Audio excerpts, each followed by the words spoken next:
Assalamualaikum warahmatullahi wabarakatuh. Waalaikumsalam. And today we will present about next array antenna, linear, planar, and circular. Perkenalkan, saya Khafada Afina Kamila Putri, absen 10.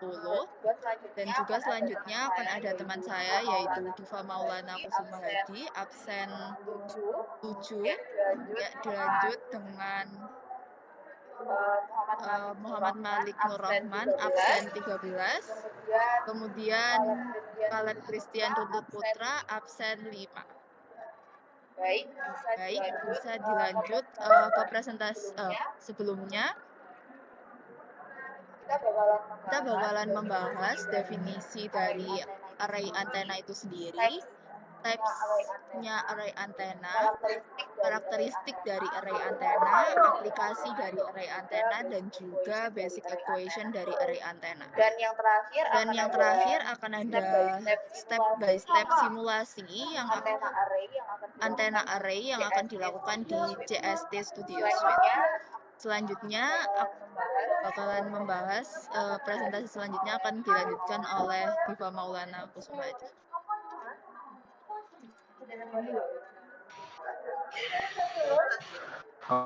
Okay, next definition types of the antenna.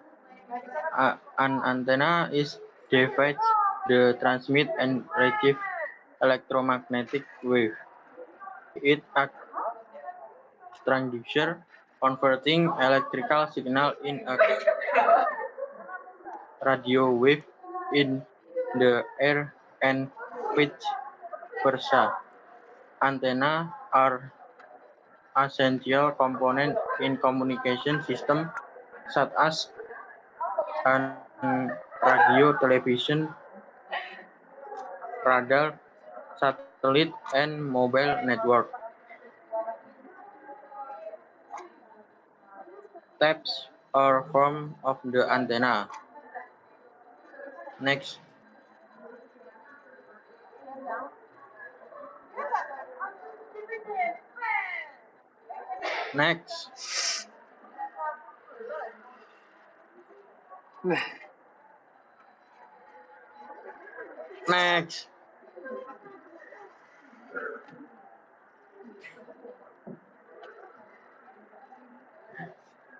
Ayo weh. Next. Wes Gulan. Antenna come in many types and form each basic. Ayolah lepas. Asal gue Awamu lo.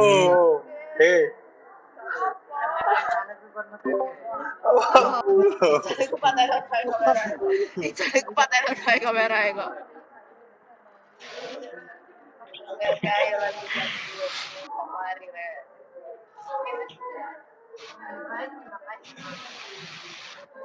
Antenna come in many types and form each basic according to frequency, radiation pattern, and purpose. The most common types include wire antenna, which used for basic communication. Aperture antenna, which use opening such as horn antenna for microwave system. Array antenna, which consists of multiple elements to increase gain and directivity. And reflector antenna such as parabolic discs that focus signal for long distance. Transmitter other modern ARPANET antenna, which are compact and used in mobile phones and Wi-Fi devices, and helical and pattern. Often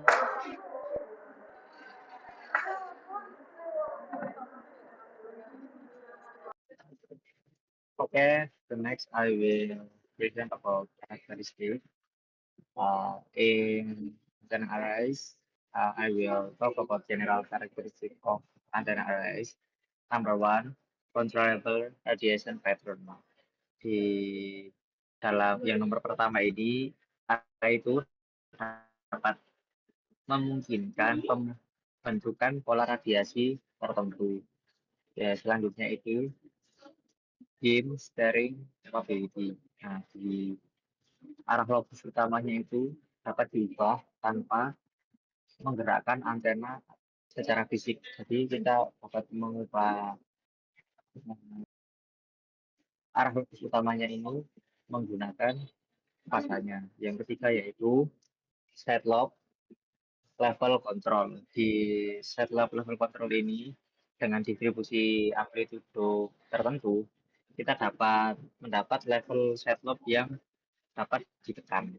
Selanjutnya yaitu high directivity. Di antenna arrays ini biasanya terkenal dengan directivity yang tinggi dengan penambahan jumlah elemennya. Selanjutnya yaitu fleksibilitas desain. Nah, kita dapat mendesain ini entah itu menggunakan antena apapun maupun menggunakan tipe antena arrays apapun, entah itu linear, planar maupun sirkular. Oke, selanjutnya yaitu karakteristik based on type. Number one, the linear arrays.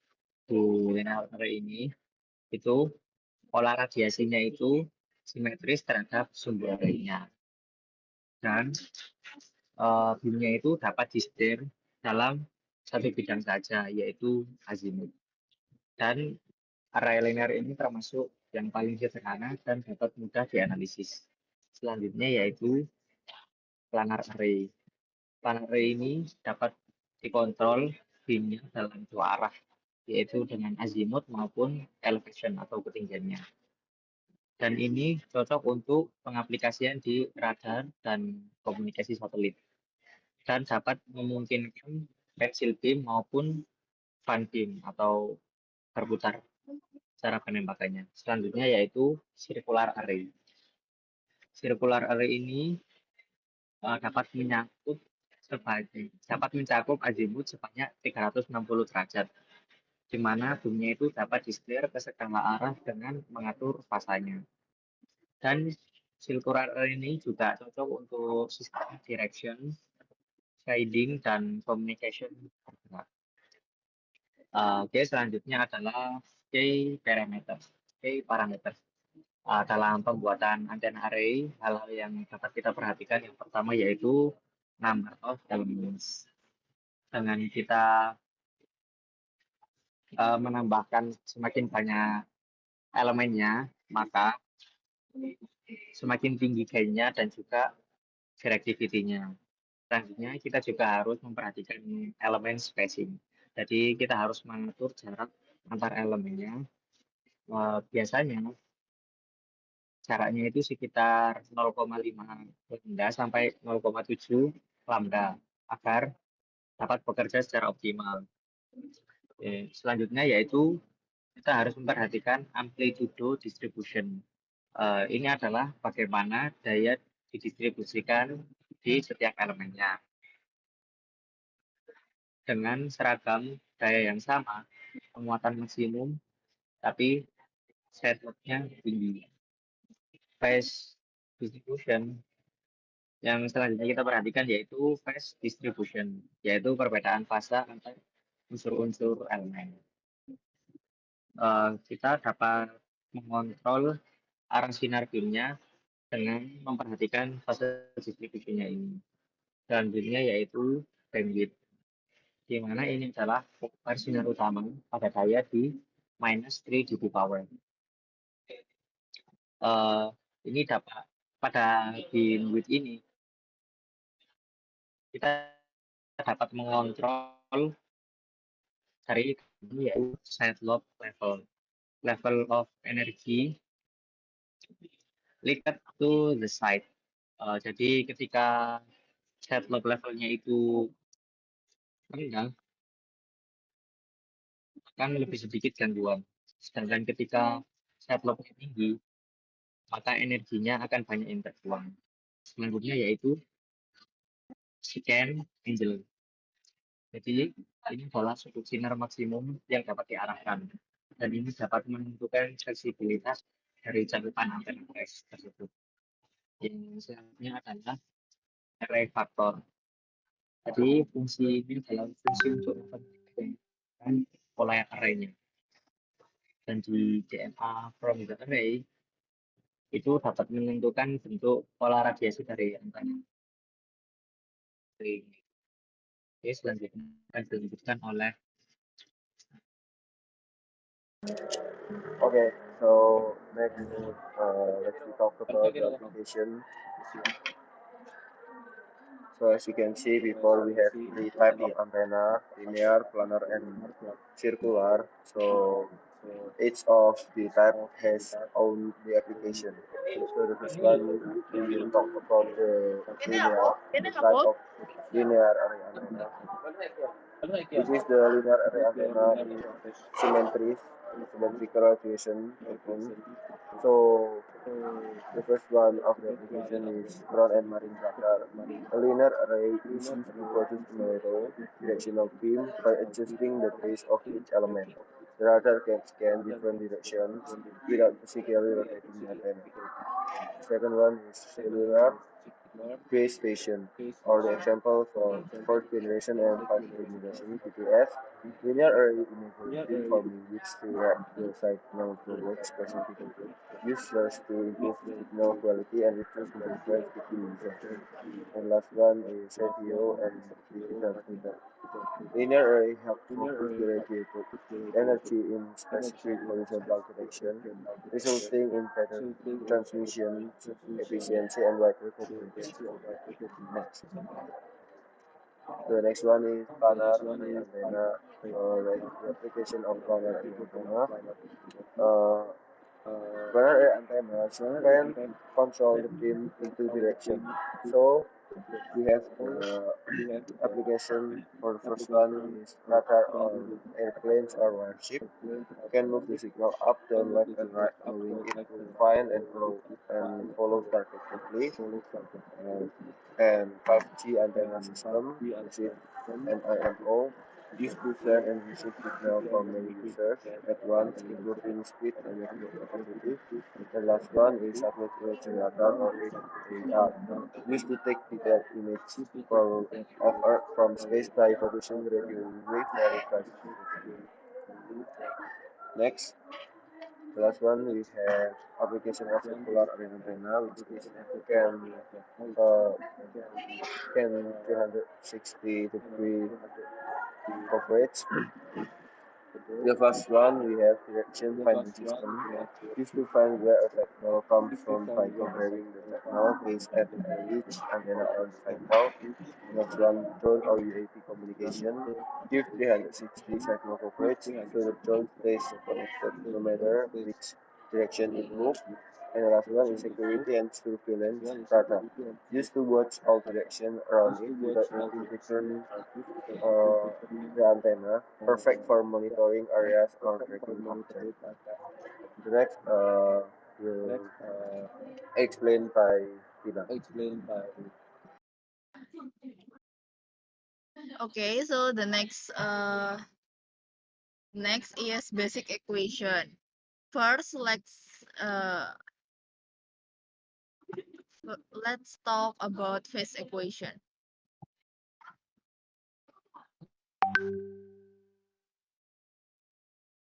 Phase equation itu merupakan persamaan yang menggambarkan hubungan antara jarak antar elemen dan perbedaan fasa total dari antena tersebut. Phase equation itu bisa dirumuskan dengan K times D times cos theta plus beta. Dan juga di situ kan menunjukkan ada K. K itu merupakan wave number. Wave number itu rumusnya 2pi over lambda. Wave number sendiri itu merupakan jumlah radian gelombang per meter.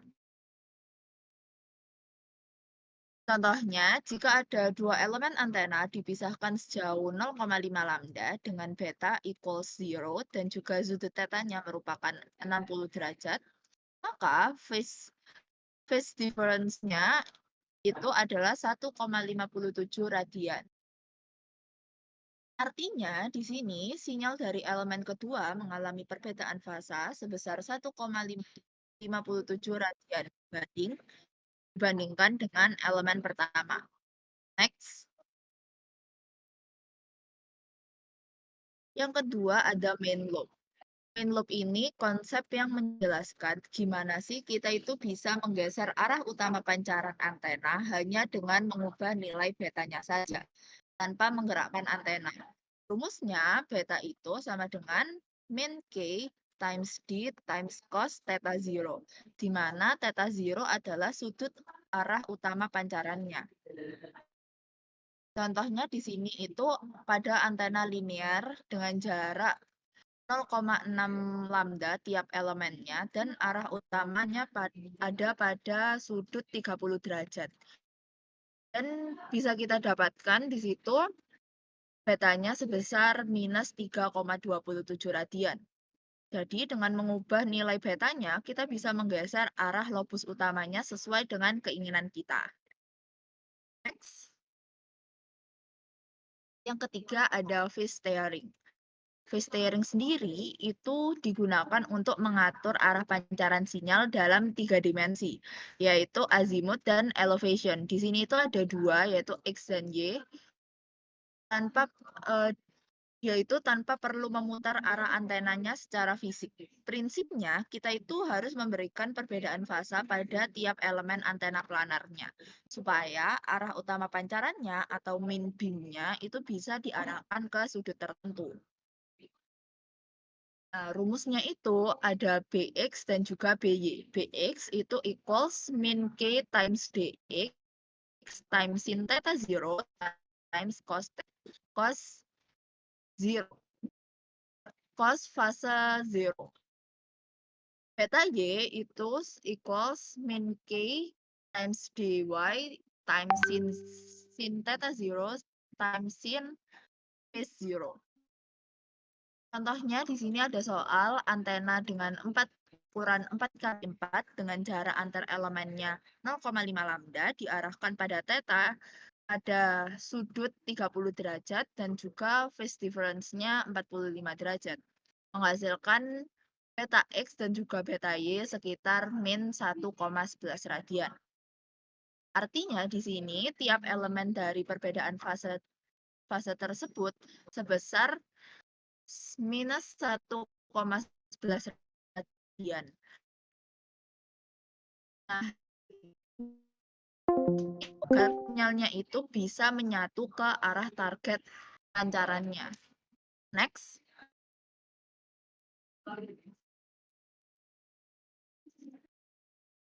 Yang keempat ada planar directivity. Planar directivity itu konsep yang menjelaskan seberapa terarah sih pola radiasi antar planar dua dimensi. Semakin besar luas aperture antenanya, maka pancarannya juga bakalan semakin sempit. Tapi bakalan lebih fokus, artinya directivity-nya juga bakalan meningkat. Rumusnya itu D equals 4pi over lambda kuadrat dengan A-nya sendiri itu Lx kali Ly. Contohnya, ada A equals 4 lambda kuadrat, maka di situ diketahui D-nya menghasilkan 50,27. Nah, nilai 50,27 ini menunjukkan tingkat fokus pancaran antenanya. Semakin besar D-nya, bakalan semakin terarah juga pancarannya. Next.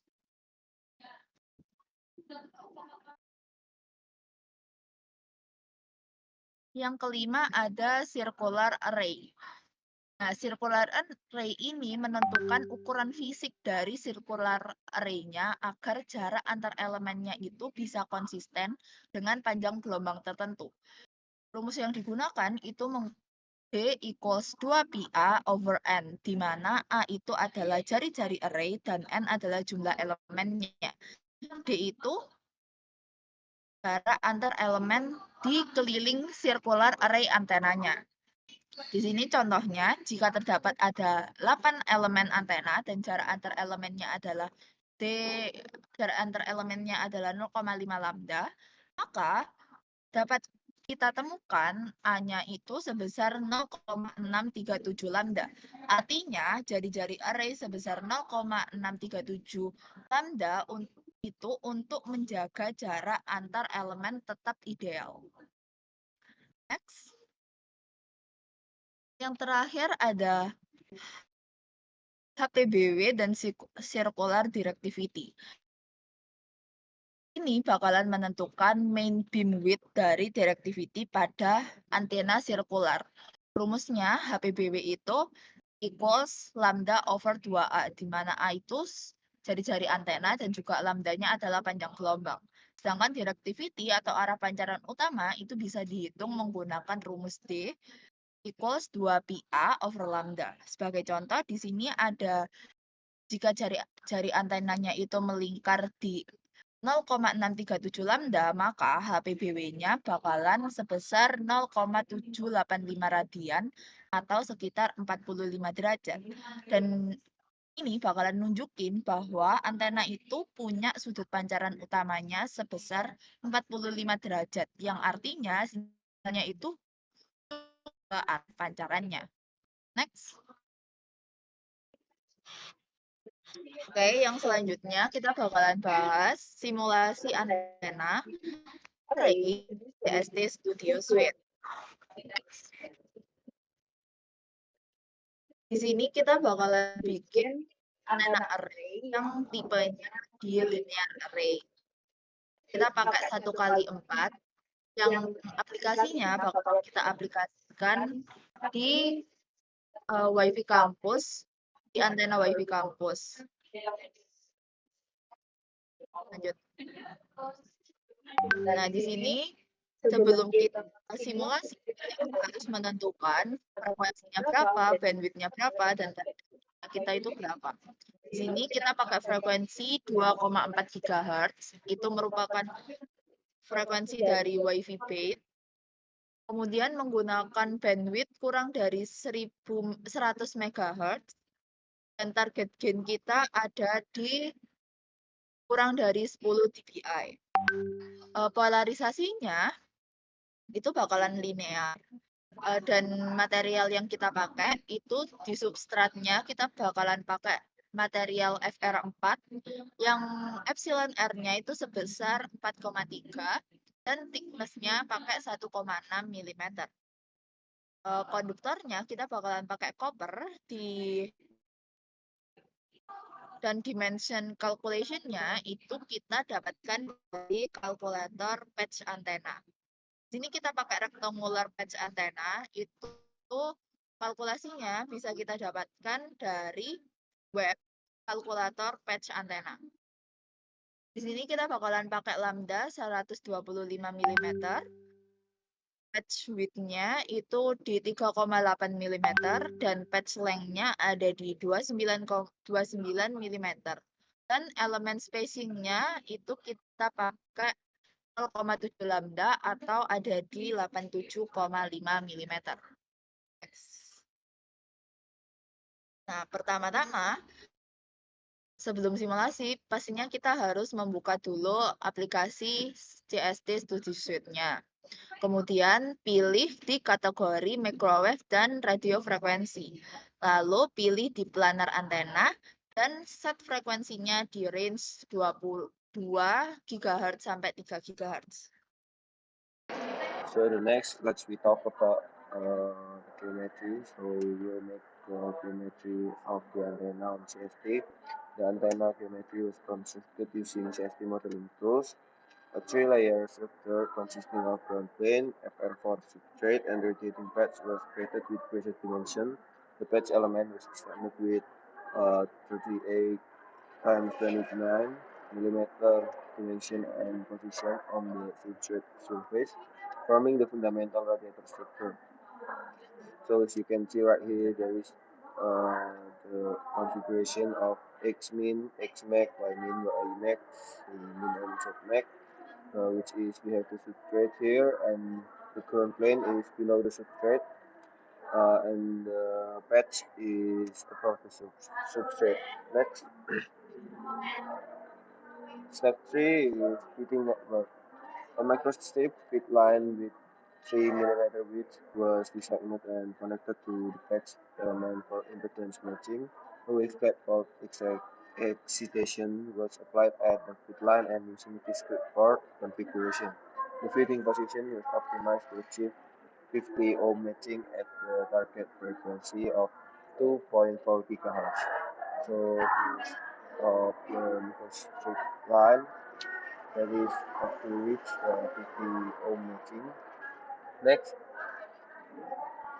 here is step 4, which is boundary condition setup. Appropriate boundary conditions were defined to simulate realistic operating environment. Electric boundaries were applied at X-min and Z-min planes, while magnetic boundaries were set at Y-min and Y-max planes. Open boundaries with additional space were configured at X-max and Z-max to allow proper radiation propagation.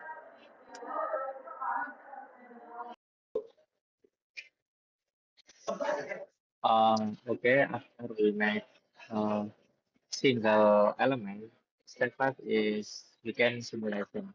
So in single element simulation was performed using the frequency signal software in 2 until 3 GHz range. One of these means was applied for accuracy. Simulation result show S11 and 20 at 2.4 GHz with a gain of 6 until 7 dBi. Verifying the design prior to array construction. And the next step is transformation to array. After we simulate the single element and verify the next will transform to geometry transformation. So was performed to develop a single element into one multiple core array. The antenna patch was duplicated with a spacing of 0.7 lambda on the x-axis using the transform tools. And the ground plane was expanded to match the dimension of the newly formed array. That remain for elements. Next, we uh, divide. Kita akan menyambungkan beberapa elemen verification. Okay, where divider disjunction designed for even power distribution. Quarter wave transformer are used for impedance matching with equal width fed plane to all elements for uniform phase. Selanjutnya, Step 8, full array simulation. A full array simulation at a single frequency of 2 4 GHz with a 3 tridimensional mesh to radiation parameters.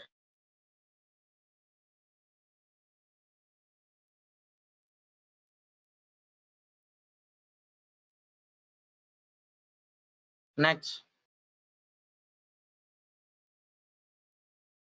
number step 9, beam steering. Beam steering is performed by applying a progressive phase shift to each element to direct the main beam without physically moving the antenna. Next, optimization. Loh,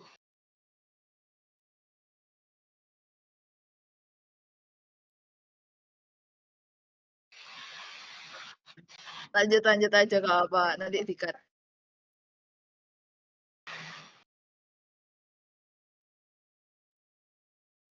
optimization techniques are used when initial simulation results do not meet desired specification. The three main optimization processes are: 1. Parameter sweep by manually varying the patch dimension. 2.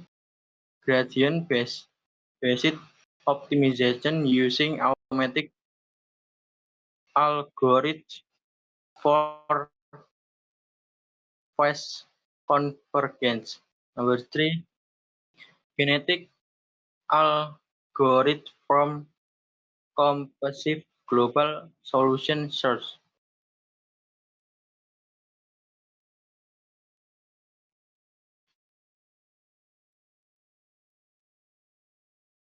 Resonance frequency with position control impedance matching to reduce return loss. 3. Distance between element affects CD lobe and gating lobe level. Systematic optimization ensures the antenna achieves optimal performance before fabrication.